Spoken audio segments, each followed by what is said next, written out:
From NBC, Trump administration says it is ending its immigration surge in Minnesota. More than 4,000 undocumented immigrants have been apprehended since the operation began in November, according to DHS. Speaking at a news conference, Border Czar Homan said coordination with local law enforcement and success of immigration enforcement have contributed to the end of Operation Metro Surge.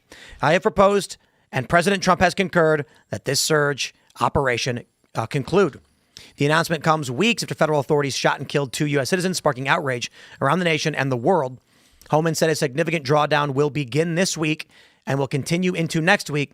He said it will remain on the ground for a little longer to ensure a successful end to the operation. Now, we've been hearing this quite a bit from a lot of Trump supporters that immigration enforcement was a massive issue. It was the second issue behind the economy, and that Trump has not delivered. Now, he secured the border. Everyone agrees on that. But you've got a lot of people saying, what is he deported? 600,000 maybe, and there's 20 million. At this rate, he will never get deportations done, not just before 2028, but before the midterms. I want to push back a little bit and say, I know that we can be a little depressed and black-pilled sometimes here on this show, but I think it's more middle of the road. I think Minnesota was bad for the Trump admin, but I think they finally negotiated some kind of net positive they could take from this. I don't know what y'all expect. If Kamala Harris got in, you'd be dealing with 20 million new illegal immigrants. Right. So can we at least be happy where we're at and taking a positive step? Like, I'm glad to see some of the work is getting done, and let's be positively promoting the administration to do a little better. Is it possible that that people have a problem with he didn't go after like the factory farms and the large scale operations that could have netted larger numbers of deportations at one time? And the way it's going about in neighborhoods and homes has been a PR backfire from day one. Like, it's a losing battle. It is. And Trump came out and was like, the hospitality workers and farmers can stay. And then everybody was like, what are you doing? That's what I'm saying. Like, that's the losing battle from the beginning, right? It's like, if there is some type of cap on where you're going to go, then you're not going to get the mass deportations. In fact, you're choosing the ones that are hardest on the community, which means your PR battle is lost from the start. Yeah. When you look at the news, the way it's being framed by the Trump admin and Tom Homan is, we won. We won. We're done. But for some reason, I guess because of the pessimism, because of a bunch of things people perceived as not being good enough, this looks more like a retreat and a failure. Yeah, too many people are making the perfect the enemy of the good. Look, I've got the hardest line opinion on immigration out of, I think, anyone here. I would love to see immigration ended for at least a decade, and every single illegal should go back to where they come from. So it doesn't get any more hardline than my perspective.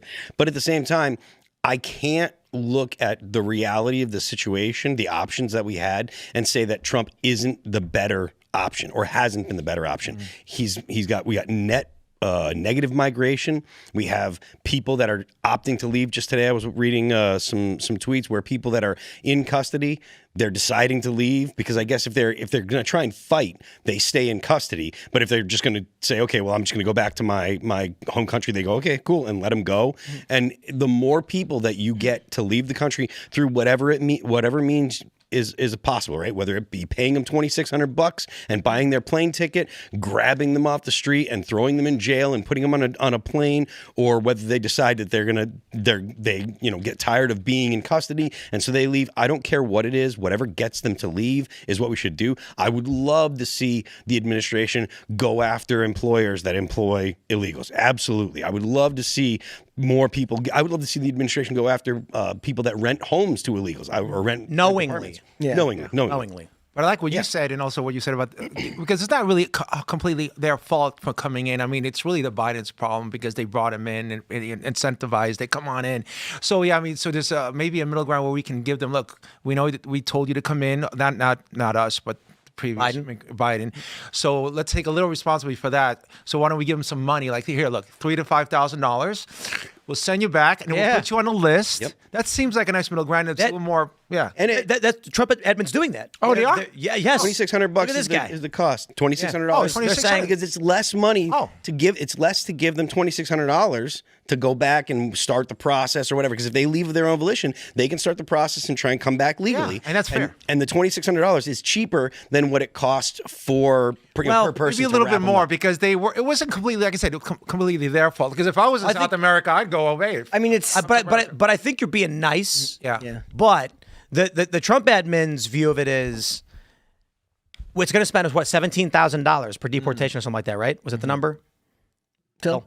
Yeah, $2,600. No. 17,000 is the total cost of a standard deportation. Oh, I don't know. I don't know. Yeah. I'm pretty sure. And so they basically said, why don't we just give them a couple grand and a return flight home? That way they're incentivized to leave. Yep. The view from the Trump admin and the pitch is not that it's not your fault. It's, well, it is your fault, but it's cheaper if we do it this way, and you can reapply and come back later. The reapply part is a big deal because if you get picked up and they send you out, you can never come back. Ever. Right. You will never be a citizen. If you come back, you will always be illegal. If you go and leave of your own volition with the app that they've got, they'll give you money and you can start your paperwork and then you can come back the right way. I mean, you have to go back to the end of the line, which is, difficult, but whatever. You're running for office in Texas, right? Right, Texas, the 31st district, 31st. north of Austin. Just north of Austin. We're trying to keep the weird, wokeness from metastasizing into our district. So that's what I'm going to try to do. But that's what I was going to ask about, because we know that the southern border of Texas used to be very blue and it started shifting red when the immigration crisis got really bad. And I know that Austin is it's relatively woke, but Texas is shifted red, but it could be a little purple. And so I was curious, for the district you're running in and for what you're seeing, how much has illegal immigration been an issue for you? I mean, we're over here talking about Minnesota. You guys are on the border. Yeah, I mean, I just moved there last year, but it's not that bad now, but it was bad before. But the incumbent that was there, John Carter, wasn't at the border a couple of years ago. He wasn't stopping them or doing anything, and now he says he's stuff on the border. Of course, Trump fixed that. But I'm also there not just for the border, but for all the other crap. That's the wokeness that's coming in. Because, like you said, the Austin is like a very nice place, very nice people, artsy people, and woke loves to go where there's nice. Yeah. They love nice. Well, I'm trying to teach the Northern District to be tough love. There's tough, there's nice, and there's tough love. Yep. Every time I've been nice, people take advantage of me. Yep. And it's even going right now. When just to let you know, I signed up as Offer Vince ShamWow Shlomi with my nickname because everybody knows me as ShamWow. And then they just recently, a couple of weeks ago, pulled my nickname, unbeknownst to me, after I got all these advertisements and took my ShamWow name out. So no one now, when the voters go in and try to vote for me, they're not going to see it. So I'm really upset about that. Oh, wow. I'm a little nervous about it. Yeah. But hopefully they'll vote. I mean, I'll probably lose 30% of the votes because of that. The interesting thing was, I knew your name was Vince Offer. Yeah. And I thought you changed your name as like a play on being a pitch man selling products. Oh. But your name actually is Offer Vince. Offer Vince Shlomi, yeah. Yeah. And they wanted to keep that. And I said, can I put ShamWow in there as a nickname? So they got it approved. The Secretary of State approved it. And the GOP approved it. And then they got it notarized. And I got all the campaign or the commercial. I think you saw the commercial where the fetus goes, vote for ShamWow, right? But now they took it out, and I'm kind of a little sad. So yeah, someone in Washington D.C. called in and got it out. Probably the company's called National Republican Congressional Committee, and they took it out, and that's really upsetting because I might lose a. Well, they don't want you to win. They don't want. Yeah. It's like Kid Rock going for office, and then we're taking his name out, and Robert Ritchie James. Who the hell knows Robert Ritchie James? Who's that? Yeah, so the voters are not going to vote. Anyway, sorry for offshooting. Well, you could no, but I mean, talking about the other thing. Sorry, apologies. You got time. Yeah, you got time. Okay. When is the?